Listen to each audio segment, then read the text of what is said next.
So I'm out here in Washington, D.C. Been out here for about 2 or 3 days now. We came out to sit down with my mentor, Kenneth Carter Bay and Drew Langford-Ill. And they've been in the cleaning industry for about 20 years now. And I just wanted them to kind of speak to you and let them know some of the pros and cons that we've encountered or they've encountered in their time being in the cleaning industry. And for those of you who don't know about Kenneth Carter, as humble as he is, we're actually sitting in his beautiful Tesla right now. And he actually introduced me to something called the Tesla plan, where basically, right, we get all of the business credit, trade lines, all of that good stuff situated. And then we pretty much are able to go and acquire a Tesla at the dealership. So now I'm gonna have Ken talk to you guys about some of the pros and cons of being in the commercial cleaning business. Yes, it's a sunroof here. So there are many advantages of being in the franchise commercial cleaning business. Because I like to make that distinction, because there's a difference between cleaning, and then you have commercial cleaning, and then you have franchise commercial cleaning. And the reason why you have to make that distinguish, to distinguish the two, is because of the fact that the different policies and the different procedures and how you acquire accounts and accountability, all of those things matter when you're dealing with franchise commercial cleaning versus regular commercial cleaning. Like some of the pros with franchise commercial cleaning over just plain old commercial cleaning is you don't have to worry about a lot of the times getting new contracts, finding new contracts. That is the biggest advantage, is that they bring the contracts to you, and that is a pro. So I can focus on different parts, other parts of my business, but I have to focus on marketing all the time. Marketing consumes an extreme amount of time. Bringing in new contracts takes a lot of effort and a lot of time. You have to beat the pavement. You got to be able to take a lot of no's, and keep on persevering. And a lot of people are not cut out for that. Even though I think that I am cut out for that, I actually kind of love the challenge of the no, overcoming their objections, as they call it in the sales world. But going the franchise commercial cleaning route affords me the time to do a lot of other things that are actually more important in my life, like spending time with my family versus spending an enormous amount of time acquiring new business. Actually, doing a lot of uplifting acts, as we call it in the community. Those things are very important to me. So the less time I spend on acquiring new business, that's more time I get to spend with my brother here, Absil, and coming up with schemes of how we can uplift fallen humanity. The other advantage is with franchise commercial cleaning, you get the whole reputation of the franchise. When you buy a franchise, that's one of the biggest advantages also of buying a franchise, is the name.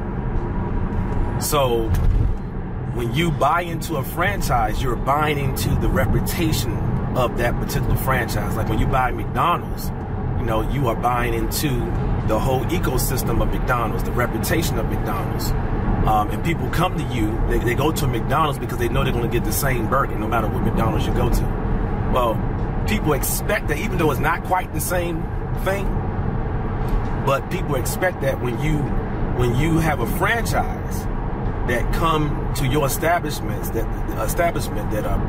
puts in a proposal to do work, people expect that if that's a big, huge franchise, that you're going to get the same service from that particular franchise that you get from the other franchises throughout the country. So you have an advantage because you automatically acquire the reputation overnight of, say, as for example, a Janikin, a Jan Pro, a CleanNet, etc.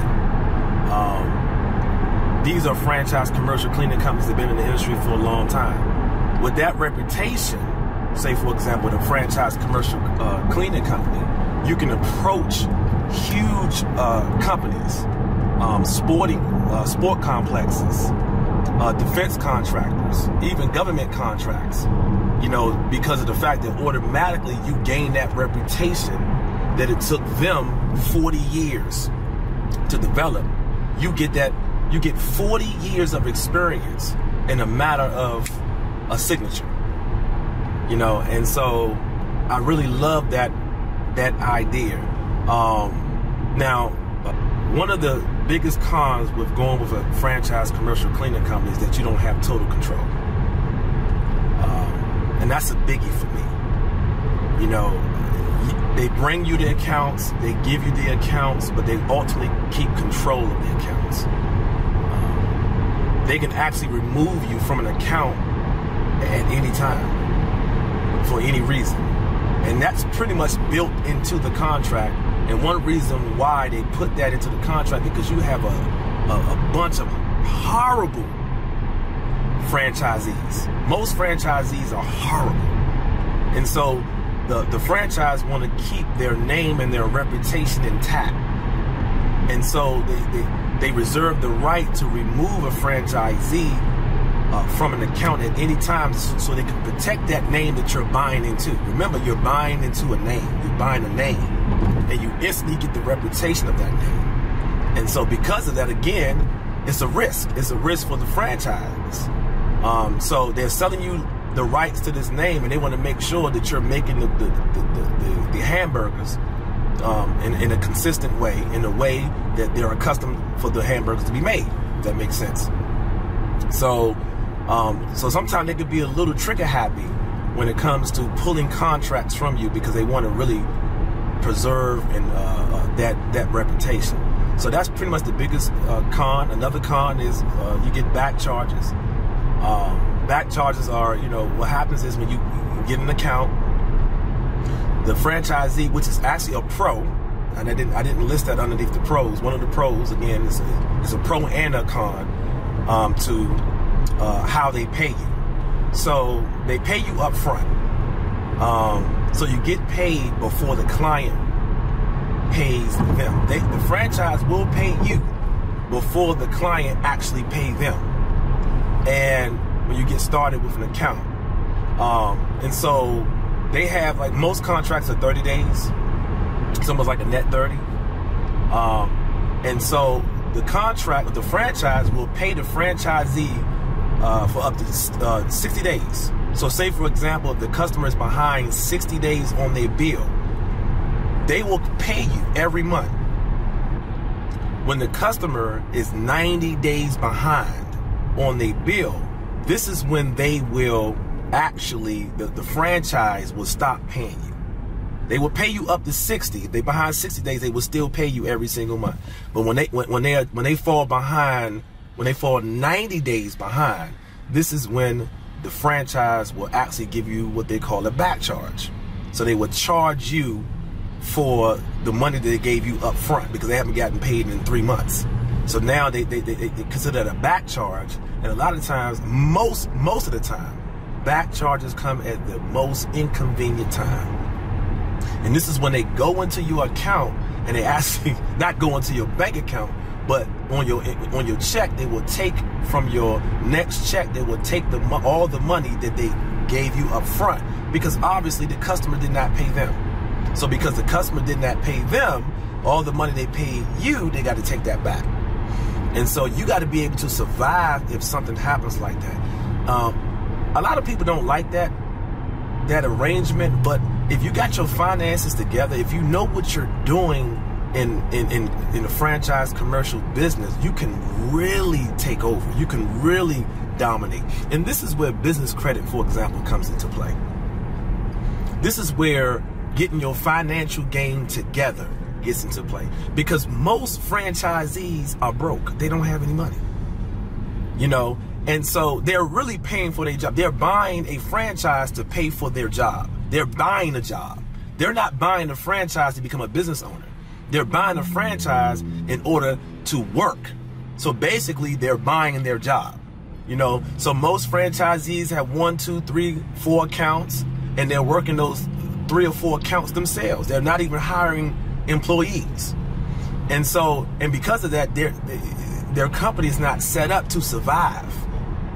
They're not set up to take the impact of back charges and things like that. So this is where, again, things like business credit will come into play and help your business to soar, because you can weather the storm of back charges if you have seed money, if you have money, you know, stashed away just for occasions like that. Not to mention getting equipment and things like that, and being able to take on, for example, new accounts.